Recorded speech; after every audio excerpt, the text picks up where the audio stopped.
All right. And this is why certain things occur and certain things don't.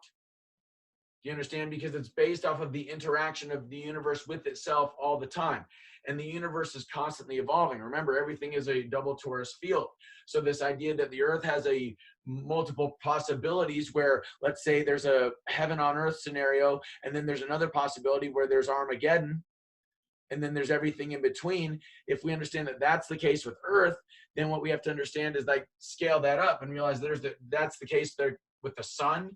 That's the case with the galaxy. That's the case with the universe. Okay. And now we're really getting into like deep, deep spiritual stuff. And I'm not going to get too deep into it any more than just saying that each and every one of us is interconnected through quantum entanglement, not just to each other, but to God, non-local consciousness, to the planet itself, to the animals, to the plants, to the fungi, to everything. We are one with everything. We as spiritual beings are vessels, divine vessels for this understanding, for this self-aware bliss that we can experience at any time in space. And yet many people are caught in this fear bubble and they don't understand their true connection to the divine. And through this confusion that has been created on our planet for not just decades, not just hundreds of millennia, the way that the earth and the possibilities and all that that we've come into hasn't always been the best. And there's been certain individuals like, say, Christ or Buddha or Krishna that have come to this planet and expanded their consciousness to these really, really high frequency levels. And in the process, they've affected the entirety of their planet in a positive way because they shared this high frequency vibe with everybody. And that changed everybody's perspective from looking at themselves as just a body to seeing something more spiritual in somebody else and thusly something more spiritual in themselves.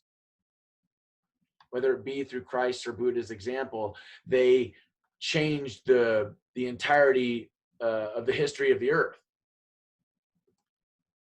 So why did that happen? Well, it happened because of the opening of these individuals' pineal gland. Okay, that's essentially a gland in the center of the brain that's pine cone shaped. All right, and it has one of two states, either an open state or a closed state. And when certain individuals, like say Christ or Buddha or Krishna, when these individuals opened their third eye, when they opened their pineal gland, they were able to see into all the dimensions of light that exist beyond the five senses and able to perceive themselves as non-local consciousness. So in the process of opening our third eyes, we end up recognizing that we are not so much our body, that we are this grander field of energy that connects everything together on a quantum and a cosmic level.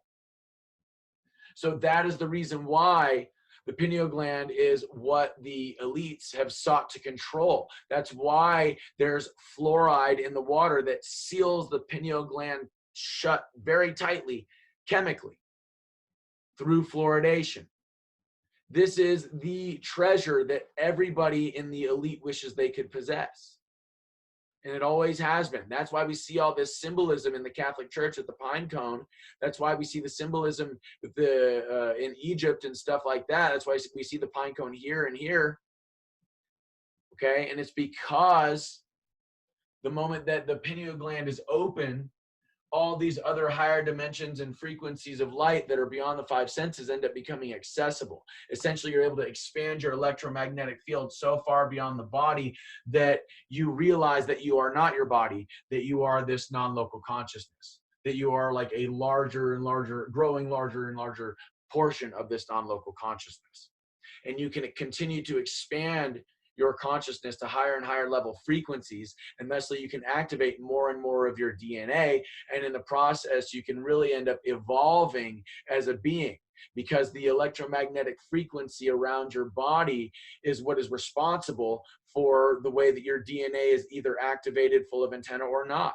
You see, and in the process of continuing to activate more and more antenna, your body and your DNA end up changing to fit that frequency.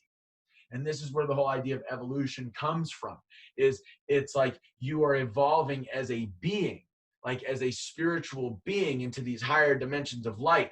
And your body is actually able to perceive these higher dimensions of light. And when you have children, they end up like almost starting off where you left off. And that's why there's a lot of these families that try to do all this interbreeding shit where they can keep this knowledge and this DNA more quote unquote pure. Okay, it's because these people at some point in time, their family or their ancestor had their pineal gland opened, and then this knowledge that was coming through from this like higher dimension of reality ended up getting passed on through these lineages, and these lineages were then able to perceive much more of the light spectrum like already, as opposed to having to work to get there. And in the process, these families have used fluoride to keep most everybody into a low frequency fear-based state where they believe they're just their body and they don't expand beyond the body. However, there have been pioneers on this fight, over the last several decades, the last several hundred thousands of years, you know, hundreds, thousands. It's really intense, but some recent people that have discovered this truth that it is that I'm giving you about the electromagnetic field, how it can say expand and be used for energy purposes and like free infinite energy. You got Tesla here, and Dr. Rife realized that you could essentially stimulate this electromagnetic field to kill disease. Oh yeah, he discovered that in 1932, 1934, something like that. Nikola Tesla discovered his stuff in 1901. And this stuff was kept from the public because the people that ran the government at the time were actually dark occultists.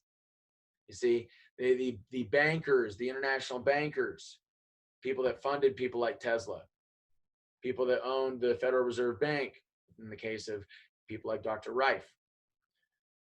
So these are what are called disruptive patents, and thusly they've been kept quote unquote top secret because they would quote unquote disrupt the economy.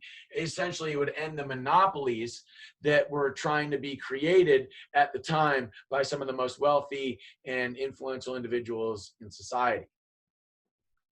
So now, with all that said, now we're talking about monopolies. Let's talk about the fact that in this spiritual warfare, there's no way any people are going to say that they want a tyrannical leader. They want some sort of a dictator to be installed. Okay, nobody's going to ask for that. Nor is anybody going to be for revolution when there's only going to be certain people in charge and everybody has to be kind of like the peasant. Right, so that's why people like Karl Marx, who is actually a 33rd degree Mason, that's what this whole thing with the hand inside the coat's about. He's a 33rd degree Mason and a Satanist. That's why he invented communism, because communism is essentially a way for people of his genetic lineage that are into this like occultic stuff, that understand these higher dimensions of light and shit. They're able to come in and own all the resources and all the labor through monopolies, basically through the government control. They're calling it communism. They're putting up the flag of equality. They're putting up the flag of quote unquote independence from religion or whatever. But in the process, what's happening is that actually dark occultists are taking over all the resources, all the labor, all the goods and services in the country. And that's why they had to get rid of things like churches in communist countries, because you cannot control a mind. You cannot control a mind that has this belief in these higher dimensions and belief in God, you see? You cannot get those people to believe that there is no God and that the government and communism is the way to go. You can't. So they're not controllable.